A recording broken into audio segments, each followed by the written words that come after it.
wasn't personal, and I feel like my ears are poking out, so we're just gonna have to deal with that.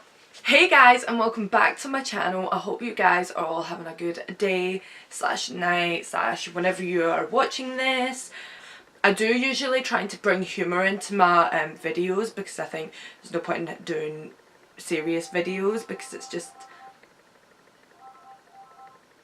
So today's video is actually going to be about why I left being a chef, because a lot of my friends don't know that I have changed my job and I did leave the hospitality industry, and I just feel like not a lot of people talk about it. Not a lot of chefs are open about how hard this industry actually is. Like, I know a lot of industries are hard. Before the video starts, don't forget to give it a big thumbs up and like, subscribe and hit that notification bell, and we can get into it. I was in the industry for a good 6-7 years. When I was 16, I enrolled to Peterborough Regional College, and I decided that I wanted to pursue catering because I always loved cooking and I always seen a career path for that.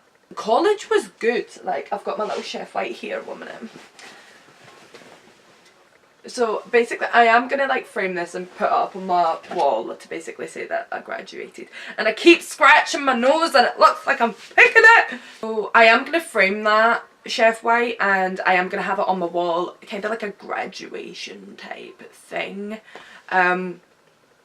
But college was really good. I enjoyed college. I learnt the basics. So I learnt like the basics, like sauces, like how to cook meats, how to cut meat, you know, like all the basic training you would need.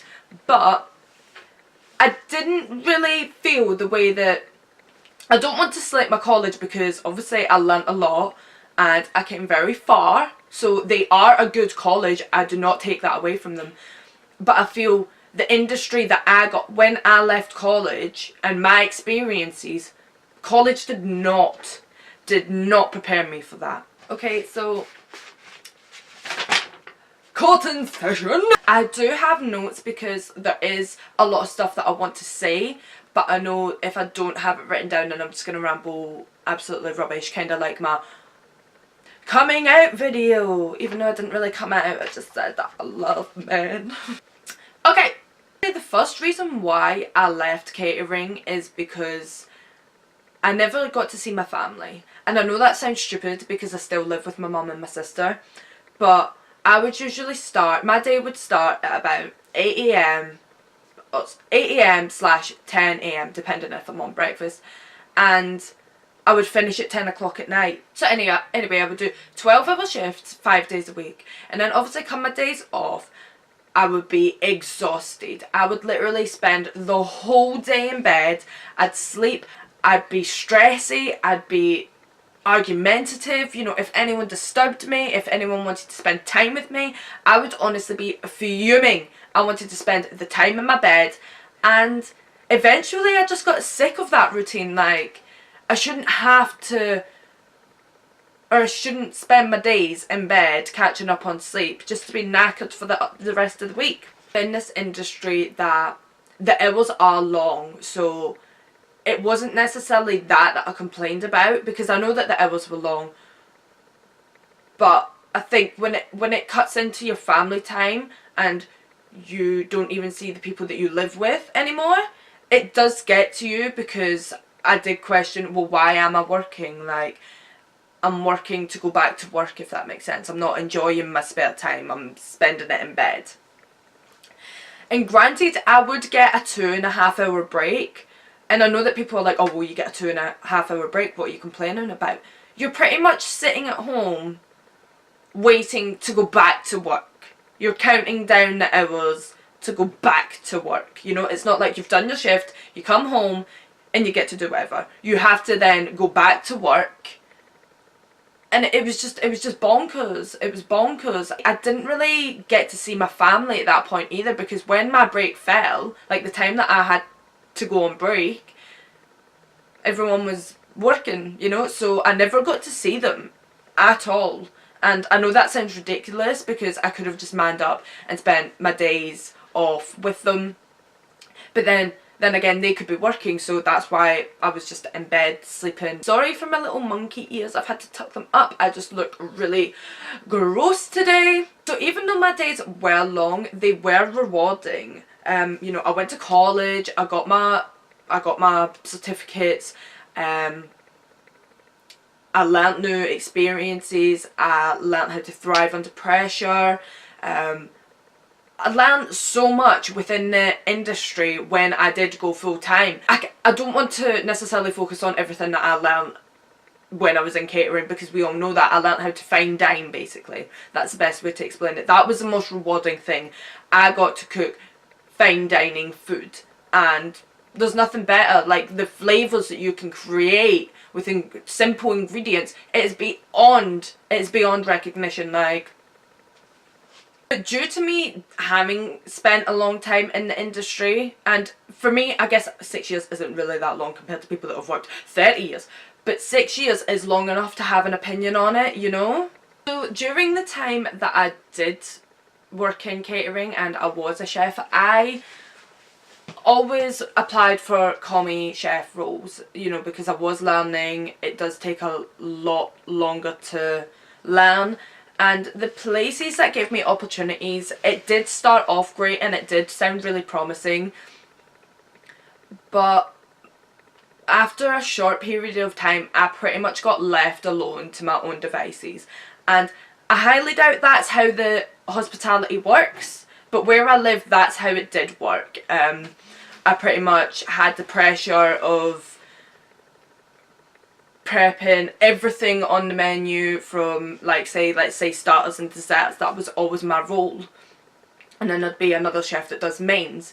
So as a commie chef who is learning and still learning and hasn't really had the experience to be able to do that and live up to that mark, I mean, I'd say I did pretty well, and I did do it because I am a hard worker, and I'm not trying to boast myself, but I got through it. Like, that's the best way to explain it. I got through it. It did get to me.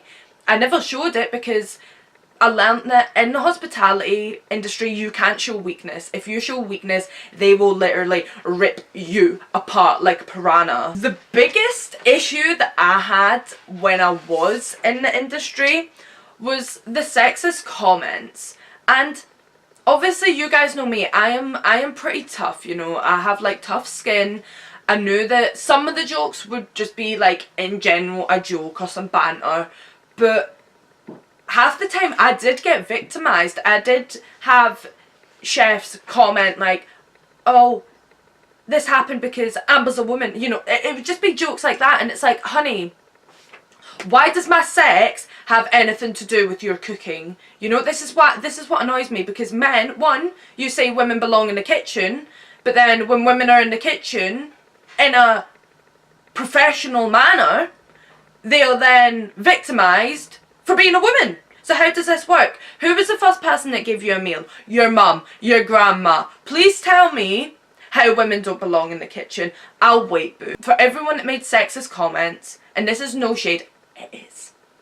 I guarantee I could cook you under the table. And I did make that threat multiple times. And if the person's watching this, you will know you never took that up. So what were you scared of, boo? Since I'm a woman. That house phone. But since I'm a woman, why didn't you come in, have a cook-off with me? And then we could have tested if it was the fact that I was a woman that was affecting our work, or the fact that you're just a massive a-hole. And that probably was more so a personal attack, but I spent a good 6 months having this same person talk as if me being a woman meant anything to do with cooking. Women can multitask, honey. They made it personal towards me. I never reacted. I never said anything. I would make jokes about him being a male. I would give it back. Don't get me wrong. My mum taught me to stand up for myself. But there's a time and place. There's banter, and then there's just full on making it personal. He was a good chef, but you can't be sexist. So please take that information, apply it, and then come back. be like, oh, it's because Amber's a woman. It would be comments like that, and it's like, honey, do I look like the gas stove? Am I the flame that ignites your pot to a certain temperature? I don't think so. But being a chef, it did have its benefits. I learned a lot. Like I said, I don't really want to go into that, but I did learn a lot. I learned how to thrive under pressure. I learned how to work hard. I have a good work ethic, you know, and it has built me up as a person, you know. I'm always trying new foods. I'm always cooking for my family, and I do miss cooking, you know. I do miss cooking aspects of it, but the way that it made me feel, my body, I wasn't looking after myself, it took a massive toll on my actual life. Cooking was my life, you know. I had to dedicate every waking moment to being a chef. And a lot of the chefs said that the more that you work your way up, the easier it gets. But it doesn't. It doesn't. I have watched so many chefs turn to drugs, turn to alcohol. It's an industry that is not spoken about, and there is a lot of drug use in there because they do a lot of hours, and I think people that have never set foot in the industry don't realise how much pressure is put on chefs, front of house, everything, even down to the housekeeping. But they don't know what's on behind closed doors. For instance, there was 2 chefs. I was one of them, and then there was another person who was kind of the same level as me. So we were like same level. He was a bit higher than me, I will admit that. And we were left to our own devices. We didn't have a pot washer. We didn't have a head chef. We didn't have anything. And I don't think the people that expected the experience that they deserved realised behind the scenes. I don't think anyone takes that into consideration. You don't know what's going on behind closed doors. For instance, there was 2 commie chefs, if you like, pretty much running about like headless chickens because they were trying their hardest to please their boss. I'm not the type of person to slight my workplace because I am forever grateful for every experience and every opportunity I have ever been given. But there's a time and a place, and there's respect. I give you respect, I expect respect back. And we never got that. We never got that. So I ended up leaving, and that is when I cut the cord of catering, and I realised this isn't for me at the moment. I've still got my 6-7 years behind me. I've still got my career, everything that I've learnt behind me. But at the moment I'm just working in a hotel as a receptionist, and I love it. I get to spend time with my family. I see my family more. We get to do stuff. It's so much rewarding. And I'm not going to lie, and this is probably the shadiest thing, I did 60+ hours as a chef, and I'm doing part-time hours now, and I'm still not that much off what I was getting as a chef. The fact that you are expecting a certain experience, just remember that sometimes it's not their fault if they can't live up to your expectation, because they are trying, but you don't know the situation that they've been put under. And that is all for today. That is all I have to say. I think I've said everything that I've wanted. I hope you guys enjoyed this little get to know me video, if you like, seeing my background, I guess, because I've never really talked about what catering did to me and how it made me feel like. I just don't think we have enough time for that. Don't forget to like, subscribe, and hit that notification bell. I will see you guys in the next one. Peace!